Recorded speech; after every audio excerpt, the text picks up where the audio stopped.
all right, my people of faith. Let's take another walk. Uh, we started a new series,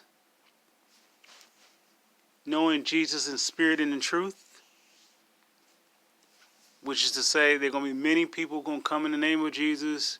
They have been, they will be, and we're trying to separate the difference between theologies, religions, customs, or just borderline. Don't want to call it fanatics, but let's say for the sake of fanatics. All right? We're going to go on the subject of fear. If Jesus is, pardon me.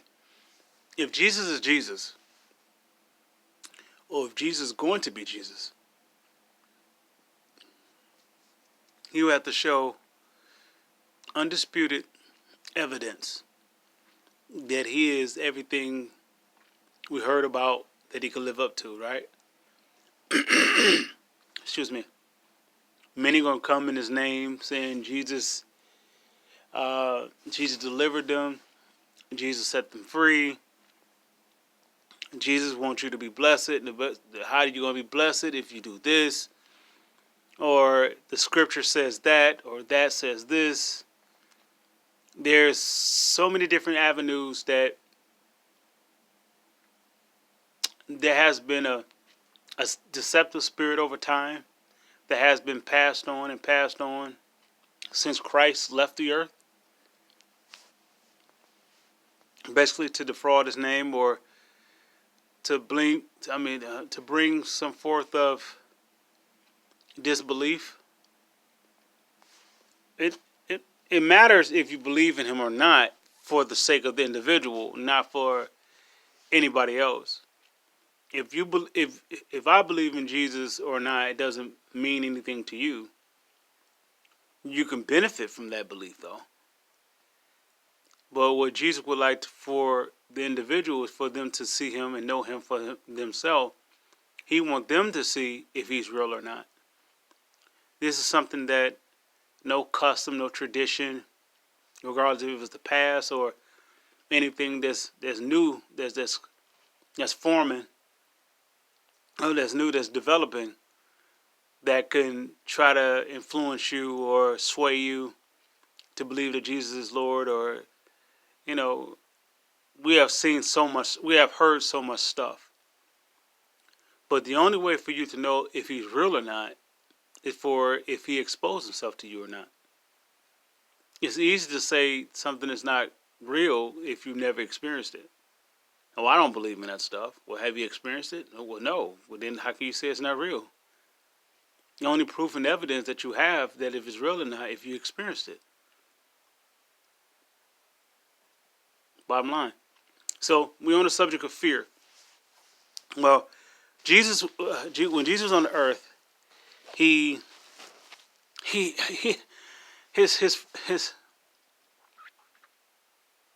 purpose on this earth, he did like this dismantling, destruction towards fear. I mean, if fear was ruling up to the point of Jesus over us as human beings, he eradicated it. I mean, he destroyed it. I'm sorry, he put it to shame. He put it to rest.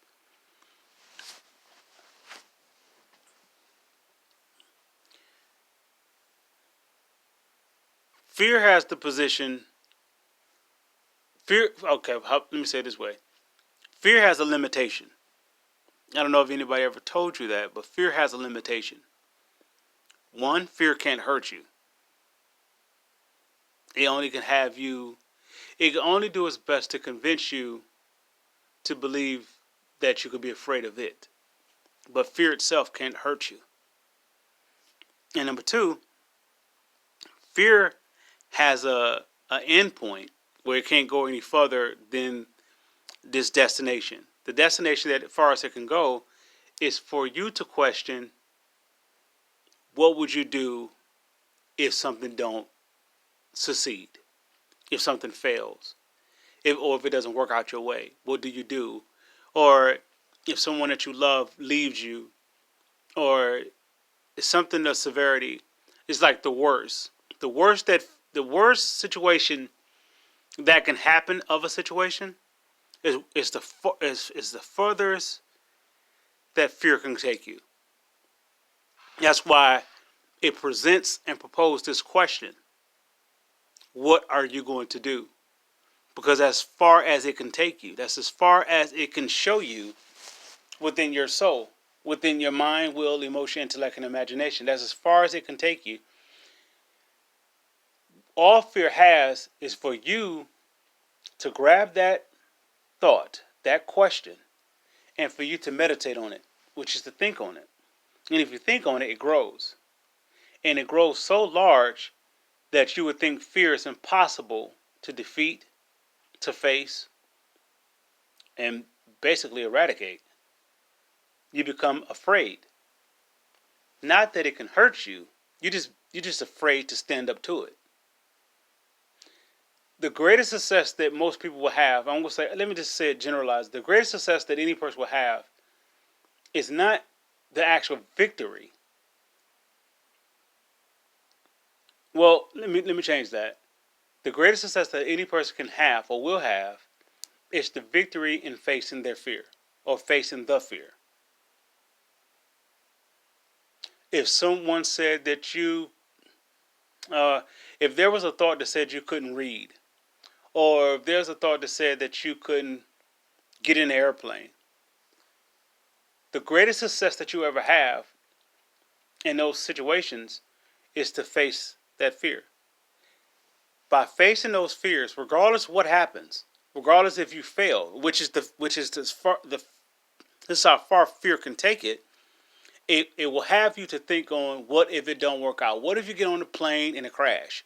What if you get on the plane, this happens? What if you get on the plane, this happens? What if you get on there and you get sick? What if you just do this?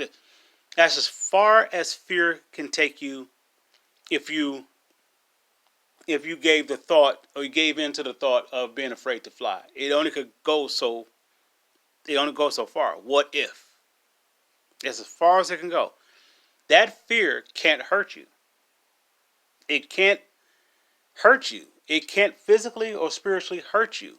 The only thing it can give you is that thought. When you take it and meditate, which is to think on it, it grows. Now you're already self-destructing. It can't do anything, and it don't have to do anything if you're going to think on the seed that it just dropped. If you're going to eat on it, if you're going to meditate on it, it did its job. So Jesus came to eradicate that. He came to, let's take an example. Jesus was there was a woman by the name of Mary Magdalene. She's one of my favorite characters throughout the Bible. She was considered, how can I say it? She would be the woman that would lay on her back to get what she need to get. She was considered a cast off from that perspective.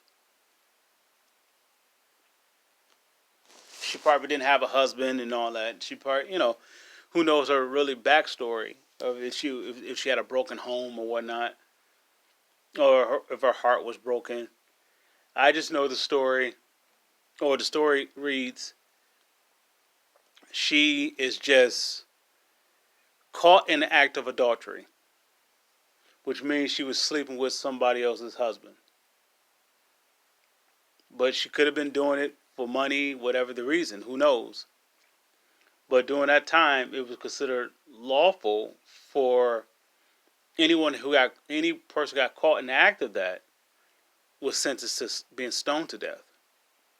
All right, so she's caught. They throw her out on the road, and she's going to get ready to be stoned, right? So all the people that's ready to kill her, they got their stones in their hand. So here comes Jesus, and he sees her heart more so than anything. He don't see the fact. The fact is that she got caught in the act of adultery. The truth is the reason, the beginning, the reason for how it started and how it ended, and all between. That's all Jesus sees. And he saw within her that that's not really who she is. That was part of a situation that she was just in. Most of us have been in a situation that it's not the right choice, but it's the choice that we thought that was best for us at the time, that would benefit us, maybe short term, long term, whatever. Jesus came in and intercept that decision, that verdict, that she was worthy to being stoned to death, worthy of death. So he asked the crowd, he said, any one of you without sin, cast the first stone. So everybody dropped their rocks. Everybody, because everybody among them, that shows a clear, precise way how far fear can go. That whatever, but it also shows that it's easy to judge something. It's easy to deceive when you already when a person's already deceiving themselves. So while she was in the wrong, she couldn't even acknowledge the fact that they was in the wrong. She only saw herself. Jesus wasn't in no wrong, so he saw both perspectives. He saw that they was finna judge her on something that they do themselves. So they dropped the rocks. So Jesus comes with this proposition.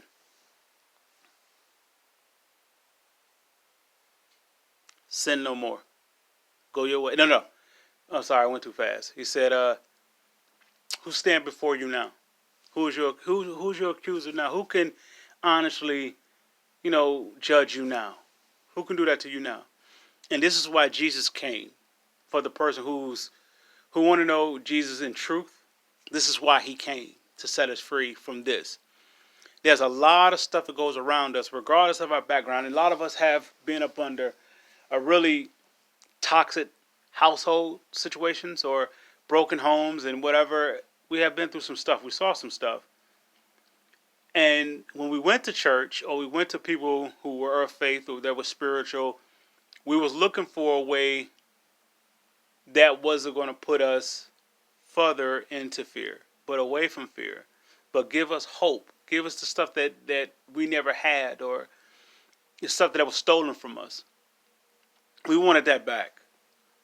And due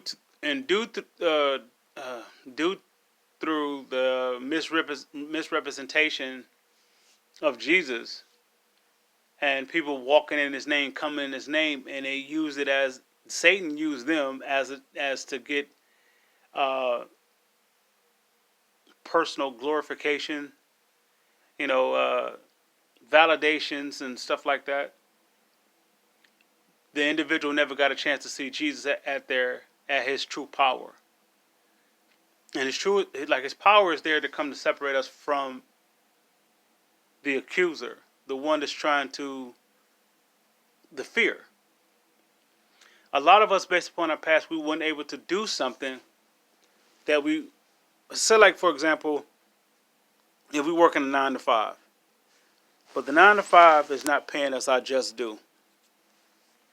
It's not paying us our worth. But we take it because we don't have the means to do more. It could be transportation, it could be education, it could be opportunity, it could be whatever that it is. We don't have what it is. And I'm going to say this, in most cases, is that if we don't have what we need, it's fear related. And that fear relation is rooted. Could have been passed on from our upbringing, could be passed on, or it could have been our own. The thought of fear came to us, and we just bowed down to it. Excuse me. So, what Jesus personally wanted to do for that individual who wants to know if he's real or not, he wanted to get rid of that for you. So instead of you working for less or suffering for less, He wants you to have the very best. The very best is not nothing materialistic or any kind of, value in none of that stuff. The the victory that he wants us to have is over fear. Because first of all, his father didn't give us the spirit of fear. Secondly, we were made with love, power, and a sound mind. So fear is beneath us, actually. So, okay. For that individual who this may have hit home and you may be struggling with this is where Jesus wants to show you that he is Lord. He wants to get rid of that fear or whatever that it is that's stopping you from going forward. You, the fear itself is a voice that says, what if you do this thing and it doesn't work out? Let's say for the person who wants to, who didn't finish school, or the person who's afraid to get on the plane. You want to go take a trip somewhere, and the best way to get there, or the fastest way to get there, is through plane. It's through a plane, and you refuse to do it based upon what you have told, what you was told about planes and all that. What fear did was said, what if the plane ride does this? But that as far as fear can go. And that's actually far enough. For most cases, that's enough of fear. That all it has to do is just say that, and we'll stop there. But what Jesus wants us to do, what Jesus will do with us, if we receive him, he'll give us this. He'll move. He'll silence that voice. Now it's just you an opportunity to walk on the water. Take the example of Peter and Jesus walking on the water. Peter was, I think Peter and a few other disciples, they was on the boat, whatever, and Jesus was out there on the water, just standing there. Now, of course, this is seem fictitious. This is unbelievable, because how many people have seen people standing on water? All right, let's go here with Jesus. Now, if you're going to go with Jesus, if you want to know that he's spirit and the truth, if you want to know he was real, you're going to have to be in the spirit. Anything you're going to see from this point on about Jesus coming from me is not going to be flesh and blood related. Now, God may lead me to use examples to help you understand how it's done in the spiritual realm or the spiritual dimension, but it's nothing natural. Jesus was a spiritual being, a physical body on the water. Now, somebody say, how is that possible? Jesus had no fear. This is what Jesus is trying to say unto us. The Father has not given you the spirit of fear, but as long as we hold the spirit of fear, we will be limited to maximizing our full potential. And our full potential is not to be a slave worker, a labor worker, or let's say the highest of heights is to what? To be president? Or the highest of heights is to be an astronaut? Going out of space? He said that's not your purpose. With both of those situations, you inspire, which is the purpose, the inspiration of the seed of faith. If we follow faith, we're not following fear. Okay? So Jesus is out here on this water. The disciples is on a boat, and they see this person out there on, whatever, they can't make up if it's a person or not. They see this image, whatever, on the water. And they saying to one another, is this a ghost or a spirit or something? And Peter stood up and saying like, nah, that's Jesus. And so he yells to Jesus, hey, Jesus, if that be you, allow me to come out there on the water. Now, what did Peter just do in that situation? He just stopped physics or, the natural law, gravity and all that stuff. He just killed that right there. With the asking of Jesus, can I come out on the water? That's like, for me, Jesus, get me on a plane and take me where I got to go. I just killed the thought that it's going to crash. I just killed. Not the thought. I just killed. It's going to crash. I just killed that I won't have that I will have some medical problems on the plane. That there will be a terrorist. I just killed all that by me saying, Jesus, allow me to get on this plane. I just killed all that. So Peter said unto Jesus, bid me to come out there if that's you. Allow me to come out there if that's you. Which, in other words, you have the power to allow me to come on out there on that walk on that water with you. He believed in Jesus that much, that he was the true living God, that he was out there on that water, and he believed in Jesus to be the Christ, the powerful one, the anointed one, that he can allow him to walk on the water. And the only one that was stopping Peter from walking on the water before Jesus got there was the spirit of fear. The only thing that's stopping you from finishing up school is the spirit of fear. The only thing stopping you from owning your own business, the spirit of fear. The only thing stopping you for doing whatever that your desire is, as long as it's inside the will of God, which is love bound, where you receive the love and the other person receives the love, the other recipient receives the love. So you're good. The only thing that's stopping you is fear. So Peter goes out on his water. Then all of a sudden, Peter plummets in the water. And so Jesus asks him, he says, so why did you doubt? This is to say, what came between you and me just now? How did you, I got rid of this fear, I silenced that voice. How or when did you let him back in? Or better yet, why did you let him back in? I could get on the plane right now. If I ask Jesus to allow me to be on that plane, he's going to remove the fear. I have nothing to be afraid of. If you wanted to go ahead and buy a new car and you wanted cash, you wanted debt-free, ask Jesus to bid you to have it debt-free. Now take what Peter did. Peter, he did what Jesus said. He did what Jesus allowed him to do, was to walk out on the water. You can go to the dealership and walk on the water. Now, as you go in there, you're walking on the water. Remember, Peter was walking on the water and then he dropped.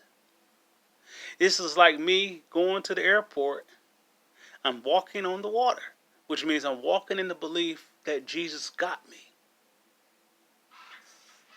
From the time that I get on that plane, the time that I board the plane, go through all the package claim, you go through all that stuff, and by the time I get on the plane, between getting on the plane to take off, the enemy's going to come in and say, what if this.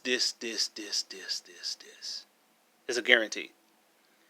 It's the same thing what he did with Peter. What if you walking on the water, this? So Peter listened.